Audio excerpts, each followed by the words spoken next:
Hello friends, welcome to my YouTube channel. आज हम 29 दिसंबर 2022 के सीडीपी के क्वेश्चन पेपर को डिस्कस करेंगे।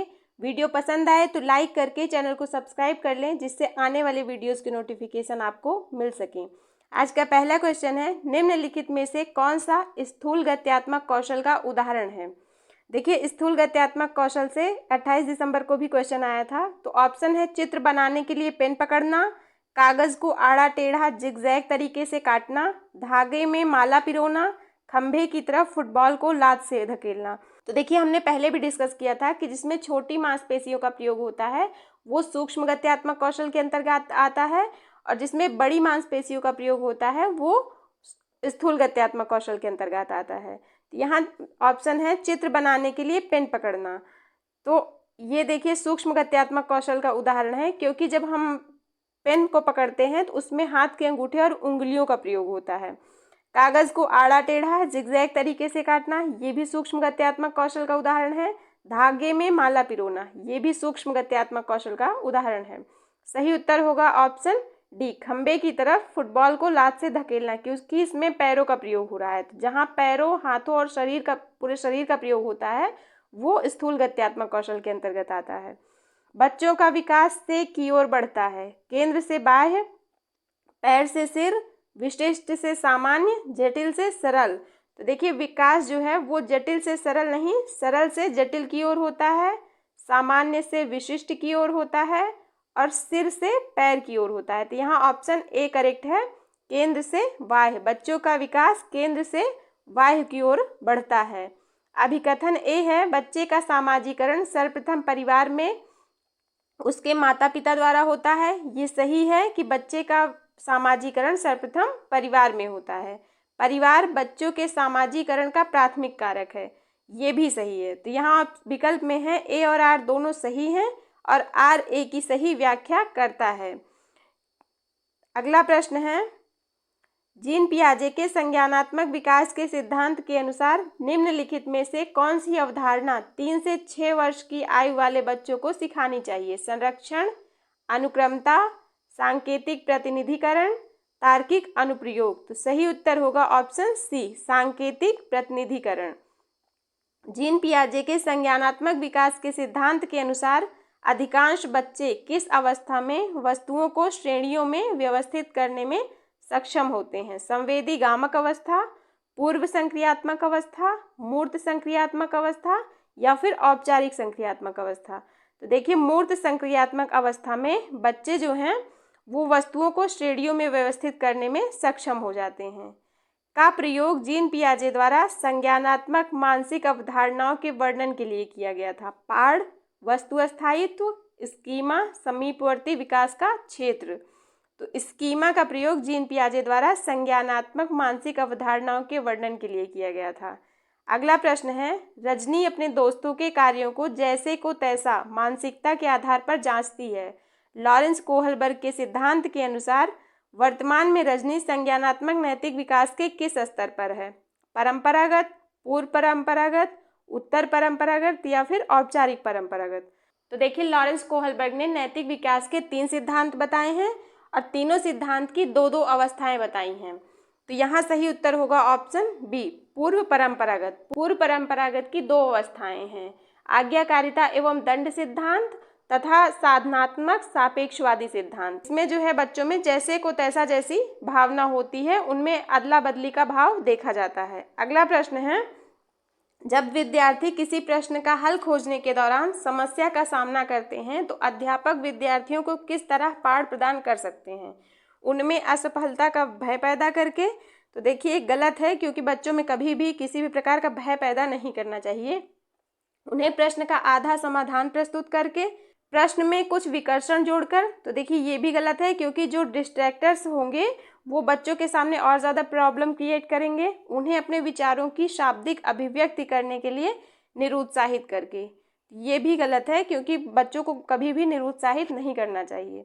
उन्हें प्रश्न का आधा समाधान प्रस्तुत करके। तो ये करेक्ट है, बच्चों को पाठ प्रदान करके उन्हें कुछ हिंट देकर उनकी मदद की जा सकती है। अगला प्रश्न है, सिद्धांतवादी और उनके द्वारा प्रतिपादित विचार का सही युग्म चुनिए। लेव वाइगोत्स्की सांस्कृतिक उपकरण, ये करेक्ट है। हार्वर्ड गार्डनर, जी घटक बुद्धि। तो देखिए ये गलत है क्योंकि हार्वर्ड गार्डनर ने बहुबुद्धि का सिद्धांत दिया था। जीन पियाजे, ये भी गलत है। जीन पियाजे ने संज्ञानात्मक विकास का सिद्धांत दिया था। लॉरेंस कोहलबर्ग, ये भी गलत है। अभी हमने पहले पढ़ा कि लॉरेंस कोहलबर्ग ने नैतिक विकास का सिद्धांत दिया था।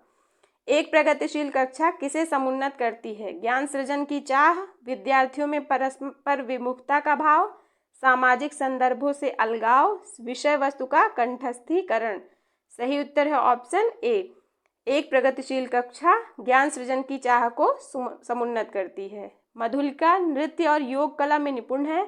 हार्वर्ड गार्डनर के अनुसार उसके पास किस प्रकार की बुद्धि उच्च स्तरीय है? अंतःवैयक्तिक, अंतर्वैयक्तिक, शारीरिक गति संवेदी, संगीतात्मक। तो सही उत्तर है ऑप्शन सी। मधुलिका में शारीरिक गति संवेदी बुद्धि उच्च स्तरीय है। एक प्रश्न उत्तर सत्र के दौरान एक अध्यापक केवल लड़कों को ही अपने भ्रम और प्रश्न पूछने के अवसर दे रहा है, यह सीधे प्रतिनिधित्व करता है जेंडर सशक्तिकरण, गलत है। जेंडर समानता, देखिए वो सिर्फ लड़कों को ही अवसर दे रहा है, तो यहाँ पे समानता तो है ही नहीं। जेंडर पक्षपात, तो करेक्ट आंसर होगा ऑप्शन सी, क्योंकि वो सिर्फ लड़कों को अवसर दे रहा है, लड़कियों को नहीं, तो यहाँ पर वो जेंडर पक्षपात कर रहा है, लड़कियों के साथ भेदभाव कर रहा है। अधिगम दर में व्यक्तिगत विभिन्नताएं किसका परिणाम है? केवल आनुवंशिकता का, केवल पर्यावरण का, आनुवंशिकता व पर्यावरण दोनों का, ना तो आनुवंशिकता का और ना ही पर्यावरण का। अधिगम दर में व्यक्तिगत विभिन्नताएं आनुवंशिकता व पर्यावरण दोनों का परिणाम होती हैं। आकलन के संदर्भ में निम्नलिखित में से क्या सही है? आकलन मानकीकृत परीक्षण द्वारा किया जाना चाहिए। रचनात्मक आकलन केवल निर्देशन के अंत में होता है। मानदंड संदर्भित परीक्षण मानकों को निष्पादन तुलना का सामान्य स्तर मानकर इस्तेमाल करते हैं। अधिगम के लिए आकलन विद्यार्थियों द्वारा स्व आकलन को भी शामिल करता है। तो यहाँ सही उत्तर है ऑप्शन डी। अधिगम के लिए आकलन विद्यार्थियों द्वारा स्व आकलन को भी शामिल करता है। अगला प्रश्न है, विद्यार्थियों में समालोचनात्मक चिंतन का आकलन करने के लिए अध्यापक को निम्नलिखित में से किसका चयन करना चाहिए? खुले अंत वाले वे प्रश्न जिनमें अपसारी चिंतन शामिल हो, वे प्रश्न जिनका उत्तर हाँ या ना में हो। तो देखिए ये गलत है। एक शब्द के जवाब वाले प्रश्न, ये भी गलत है। वे प्रश्न जिनमें केवल घोषणात्मक ज्ञान का प्रत्यास्मरण शामिल हो, ये भी गलत है। तो देखिए यहाँ सही उत्तर होगा ऑप्शन ए, खुले अंत वाले वे प्रश्न जिनमें अपसारी चिंतन शामिल है, जिसमें बच्चे खुद को अच्छे से एक्सप्रेस कर पाएं, वे प्रश्न समालोचनात्मक चिंतन का आकलन करने के लिए सबसे अच्छे होते हैं। समावेशी कक्षा में किसकी आवश्यकता है? मानकीकृत पाठ्यचर्या, रूढ़िबद्धताओं को बढ़ावा, अगम्य इमारती ढांचा, विविधता को स्वीकृति। यहाँ सही उत्तर होगा ऑप्शन डी, क्योंकि जो बड़ी इमारतें, अच्छी इमारतें जो है समावेशी कक्षा की आवश्यकता नहीं है। रूढ़िबद्धताओं को बढ़ावा, देखिए रूढ़िबद्धताओं को कभी भी बढ़ावा नहीं देना है। और मानकीकृत पाठ्यचर्या, ये भी गलत है। तो समावेशी कक्षा में विविधता को स्वीकृति सबसे ज़्यादा आवश्यक है। अभिकथन ए है, सुविधा वंचित समूह से आने वाले विद्यार्थियों की आवश्यकताओं को संबोधित करने के लिए अध्यापक को उनके सामाजिक सांस्कृतिक संदर्भों को जानना चाहिए, करेक्ट है। कारण है, पाठ्यचर्या की अभिकल्पना औसत विद्यार्थियों को ध्यान में रखकर करनी चाहिए, ये गलत है कि औसत विद्यार्थियों को ध्यान में रखकर करनी चाहिए, क्योंकि पाठ्यचर्या की अभिकल्पना सभी विद्यार्थियों को ध्यान में रखकर करनी चाहिए। विकल्प है ए और आर दोनों सही हैं, ये गलत है। ए और आर दोनों सही हैं, ये भी गलत है। ए सही है लेकिन आर गलत है। यहाँ पे करेक्ट आंसर होगा ऑप्शन सी। पठन कैवल्य किस प्रकार की विकलांगता है? अधिगम विशिष्ट, संवेदी, व्यवहारात्मक, गत्यात्मक। तो सही उत्तर है ऑप्शन ए, अधिगम विशिष्ट। पठन कैवल्य जो है वो अधिगम से संबंधित विकलांगता है, जिसमें बच्चों को पढ़ने में कठिनाई होती है। अगला प्रश्न है, निम्नलिखित में से कौन सा स्वलीनता विकार का विशिष्ट लक्षण है? बाधित संप्रेषण, दिनचर्या में परिवर्तन के लिए आग्रह, उच्च स्तरीय शब्द भंडार, परिवेश में परिवर्तन के लिए प्रतिरोध। तो ऑप्शन ए करेक्ट है। बाधित संप्रेषण, जब बच्चों को बात करने में कठिनाई होती है, वो ज़्यादा लोगों के सामने बात करने में उनको हेजिटेशन होता है, तो वो स्वलीनता विकार का लक्षण होता है। कक्षा में विभिन्न योग्यताओं वाले शिक्षार्थियों की आवश्यकताओं की पूर्ति कैसे की जा सकती है?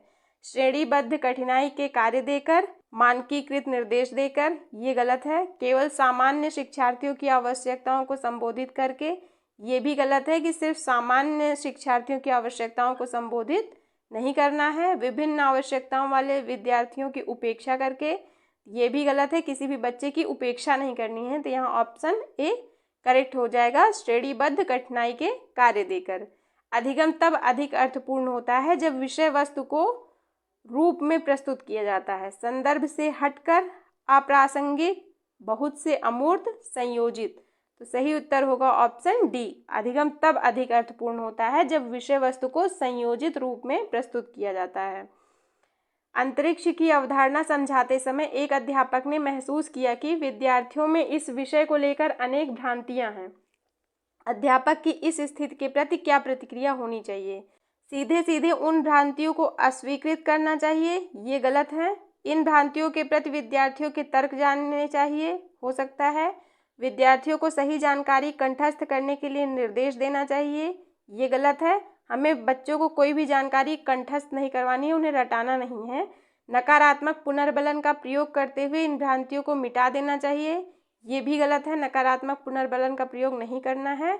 इन भ्रांतियों के प्रति विद्यार्थियों के तर्क जानने चाहिए, ये करेक्ट है। क्योंकि जब हम जानेंगे कि बच्चों को ये भ्रांतियाँ क्यों हैं, उनके विचार क्या हैं, तो हम उस आधार पर उन भ्रांतियों को दूर कर सकते हैं।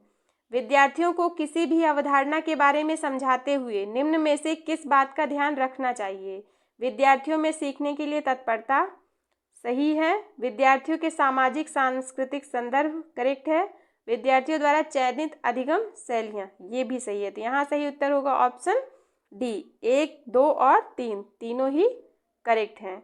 रमेश विज्ञान विषयों को पढ़ाते समय अन्वेषण, प्रयोग, विभिन्न व्यवहारिक गतिविधियों के माध्यम से बच्चों को नया ज्ञान व समझ बनाने के अवसर प्रदान करता है। वह को बढ़ावा देना चाहता है। वैज्ञानिक तर्क, तार्किक चिंतन, कंठस्थीकरण या फिर अनुकरण। देखिए, एक शिक्षक कभी भी कंठस्थीकरण, रटने को बढ़ावा नहीं देता है, अनुकरण, ये भी गलत है। तो यहाँ ऑप्शन ए और बी दोनों सही है, वैज्ञानिक तर्क और तार्किक चिंतन। यहाँ करेक्ट आंसर हो जाएगा ऑप्शन ए। अगला प्रश्न है, निम्नलिखित में से अध्यापक द्वारा अपनाई गई कौन सी विधि अधिगम प्रक्रिया में विद्यार्थियों की सक्रिय भूमिका को कम महत्व देती है? व्याख्यान, पूछताछ, चर्चाएं, खोज या अन्वेषण। तो करेक्ट आंसर हो जाएगा ऑप्शन ए। व्याख्यान विधि जो है वो विद्यार्थियों की सक्रिय भूमिका को कम महत्व देती है। पूछताछ, चर्चाएं तथा खोज या अन्वेषण, ये तीनों ही विद्यार्थियों की सक्रिय भूमिका के लिए महत्वपूर्ण है। अभिकथन ए है, आंतरिक अभिप्रेरणा एक बच्चे को स्वेच्छा से अपनी आंतरिक खुशी से काम के लिए प्रेरित करती है। ये करेक्ट है कि जब बच्चे खुद से मोटिवेट रहेंगे, उनका कोई काम करने का खुद से मन करेगा, तो वो काम वो खुशी से करेंगे। कारण है, शिक्षक को आंतरिक रूप से अभिप्रेरित करने के लिए के स्थान पर विद्यार्थियों को बाह्य रूप से अभिप्रेरित करना चाहिए। तो ये गलत है। तो यहाँ ऑप्शन सी सही है कि ए सही है लेकिन आर गलत है। नेक्स्ट क्वेश्चन है, प्रभावशाली समस्या समाधान में किसके बहिष्करण की आवश्यकता है? कार्यात्मक स्थिरता, अपसारी चिंतन, केंद्रित ध्यान, सादृश्य मूलक चिंतन। तो यहाँ ऑप्शन ए सही हो जाएगा। अगर कोई शिक्षक किसी समस्या समाधान के लिए एक ही विधि का प्रयोग कर रहा है तो वो गलत है, क्योंकि सभी समस्या का समाधान एक ही विधि से नहीं हो सकता है। अगला प्रश्न है, एक विद्यार्थी अपनी असफलता का कारण अपनी योग्यता की कमी को मानता है। वह योग्यता को अस्थायी मानता है और मानता है कि योग्यता प्रयासों द्वारा प्रभावित नहीं होती है। यह विचार दशा किस स्थिति को जन्म दे सकती है? अधिगम असहायता, मस्तिष्क सुघट्यता, उच्च स्तरीय स्व अस्मिता, संबद्धता का भाव। यहाँ ऑप्शन ए करेक्ट है कि अधिगम असहायता, कि बच्चे को लग रहा है कि योग्यता अस्थायी होती है, कि मतलब बच्चे में जन्मजात योग्यता होती है, उसको प्रयासों द्वारा सुधारा नहीं जा सकता है। अवधारणाओं को इस तरह से प्रस्तुत करना चाहिए जो विद्यार्थियों में सफलता के प्रति चिंता पैदा करे, उनके पूर्व ज्ञान और स्कीमा को क्रियाशील करे, उन्हें अप्रासंगिक सूचनाओं के माध्यम से विकर्षित करे, केवल उच्चतर अधिगम योग्यता वाले विद्यार्थियों की मदद करे। तो यहाँ करेक्ट आंसर होगा ऑप्शन बी, उनके पूर्व ज्ञान और स्कीमा को क्रियाशील करे। अगला प्रश्न है, घोषणात्मक ज्ञान किसी घटना के घटित होने की प्रक्रिया की व्याख्या करता है, युक्तियों के प्रयोग के बारे में समझ की व्याख्या करता है, मुख्यतः ज्ञान के क्या और कौन पहलुओं के बारे में जानना है, समस्या समाधान प्रक्रिया में कोई भूमिका नहीं है। तो देखिए यहाँ पर करेक्ट आंसर हो जाएगा ऑप्शन सी, घोषणात्मक ज्ञान मुख्यतः ज्ञान के क्या और कौन पहलुओं के बारे में जानना है। तो फ्रेंड्स आज के लिए बस इतना ही, मिलते हैं नेक्स्ट वीडियो में। वीडियो पसंद आए तो please like share and subscribe. Thank you so much.